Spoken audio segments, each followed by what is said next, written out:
everyone had a lovely evening last night. We were so glad to have the superintendent join us and stay for quite some time, and thank you to all of you for your time spent with her. She left very appreciative and honored to have been here, and really appreciated the conversations that were had there.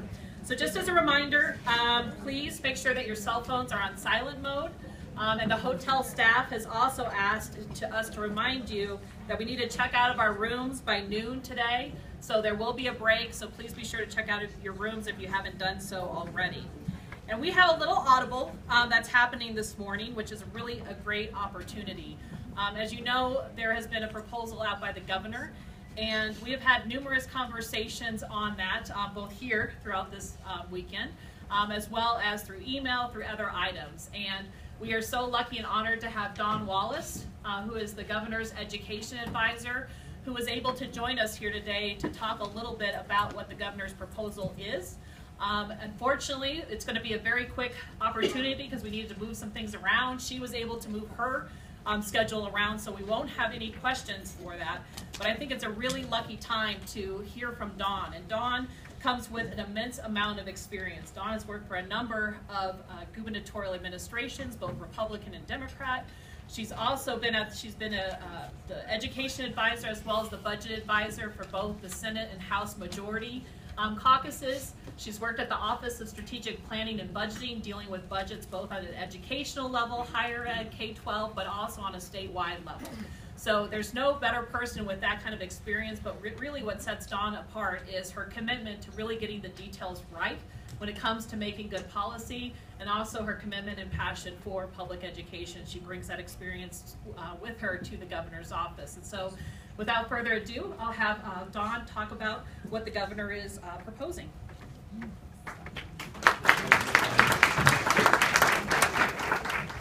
Good morning. Good morning. Thank you so much for having me.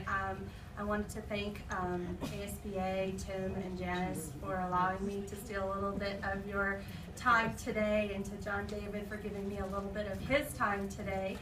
I am very happy to be here. I have worked with our schools for the last almost 18 years of my life. I have committed myself to the pursuit of helping and improving our public education system. I am also a parent of a soon-to-be second grader who is in a lovely elementary school in Madison Elementary in North Central Phoenix, and has been an extraordinary experience for me to be not only a public policy advocate before I had my child, but certainly now after I have her, I see things in a much deeper and richer way. I wanted to share with you a little bit this morning. I know that you all have probably, through various media reports and communications through the various associations, have heard about the governor's land trust proposal and his desire to put new resources into our public schools. I wanted to share a little bit of the details with you, talk about how we got here, how the governor decided to move forward on a resource conversation, and what we are going to do in terms of next steps and how the education community will be a part of that.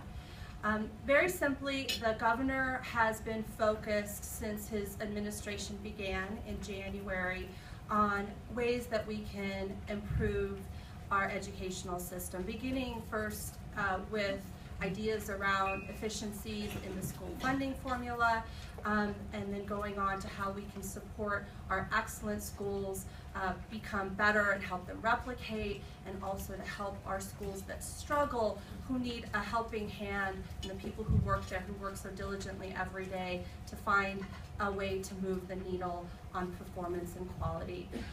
As you know, we've deliberated through the various reform agendas. It became very clear when we talked to the education community, and that truly, in terms of numbers and quantity, is the traditional school districts, school community consisting of school districts and their schools, has been that resources need, a conversation around resources needs to happen before we do any significant reform agenda changes. And the governor concurs with that. He, in his press conference on this issue, where he was supported by all levels of school leadership, he said he could not begin to move towards a reform agenda until we started talking about putting more money into schools, new money into schools, strategically to help our students in our school systems, both traditional and through our charter systems. So this land trust proposal came out of the belief that we needed to tackle that first and then move on. It was also in the context of the K-12 lawsuit around inflation, and he has not been a party to that lawsuit, but on his, during his State of the State, he made it very clear that he felt that the lawsuit needed to be settled, and it needed to be settled quickly. It was, you know, sort of a dark cloud over any kind of movement we wanted to make in terms of putting more resources into the schools and to do other things to help improve our schools. And so this idea was really his introduction of a plan that could be a pathway towards not only the #1 priority, which is to get new money into schools, but also to help mitigate some of the conversations around the lawsuit. So, as you know, right now we have a land trust. That land trust is the accumulation of sales proceeds of state trust lands that have been sold through the years, along with earnings that have come through their investment. That land trust is distributed on an annual basis. A portion of that land trust is distributed on an annual basis to the 13 beneficiaries, of which K-12, or as the founding fathers called common schools, is the largest beneficiary at 93%. Right, in 2012, Proposition 118 increased the percentage to 2.5% of the earnings from the corpus of the land trust to all of the beneficiaries. The governor's plan is very simple, moving from 2.5% to 10% for the next 5 years, and then 5% thereafter. The mechanics of it are also somewhat simple. 2.5% that's already dedicated to supporting the school funding formula, paying bond debt service for schools that were constructed nearly a decade ago, and classroom site fund. And classroom site fund has essentially seen the most growth because everything else is capped. This 7.5% new money over the next 5 years, the governor has said publicly that will go to support per pupil funding. It will go directly into the formula where it will support the maintenance and operations of schools. That has been very clearly stated by him. And it has also been stated by him that these new distributions would be new monies and that they would not be supplanted through any other means. So that was made very clear to him at the press conference. It was made clear to the education associations when they met with us the day before the announcement, and the superintendents who met with us as well.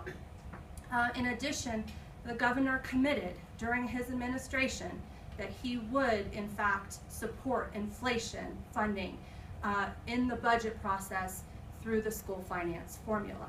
So those two factors, introducing new money and protecting our ability to inflate our formula to cover inflationary costs, the cornerstones of his proposal.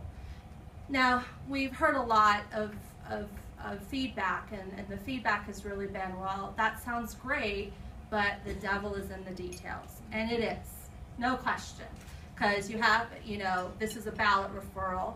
Our intention is to take it to the November 2016 ballot. General elections are a much better election to make sure these types of ballot referrals are successful. He has committed that he will personally use his voice, his time, his resources to advance that referral to make it successful. But when you are putting together a proposal like this, first of all, it has to be a resolution in the state legislature, so you have to have language for that. You also have to have a language that designates where the dollars go. You have to have protections for supplanting, and on and on and on. So I guess what I want to share with you today is that the next steps are starting. We are starting to look at what language we need, what the construct needs to be. We are working with our partners in the education community Certainly we work with your organization, the School Boards Association, where we work with the superintendents, we work with school finance, school business officials. We'll work with all levels of individuals, and then of course we will have to work with the legislature. I see Senator Quesada back there, so we'll be working with you. We have talked with you and the Democrat caucus. So I fully acknowledge the devil is in the details, but we will be working through that. But I think that the reason that we needed to talk with all of you, and I'm so glad that we're able to do that, I'm able to surrogate for the governor in that way, to have a personal conversation with all of you rather than just through your association, is to assure you that the governor's intentions on this are more dollars into the classroom, more money per student, and to look at addressing our resource issues on an ongoing basis. Feedback has also been that it's just not enough. Probably, but it's the first step.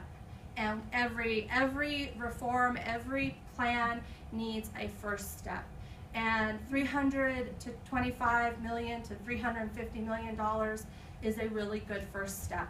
And the governor has 3.5 more years in his administration, maybe another 7.5, and through that process, we can work again with all of you, the traditional school community, the charter community, and everyone else to try and find ways that we can find more dollars in the classroom.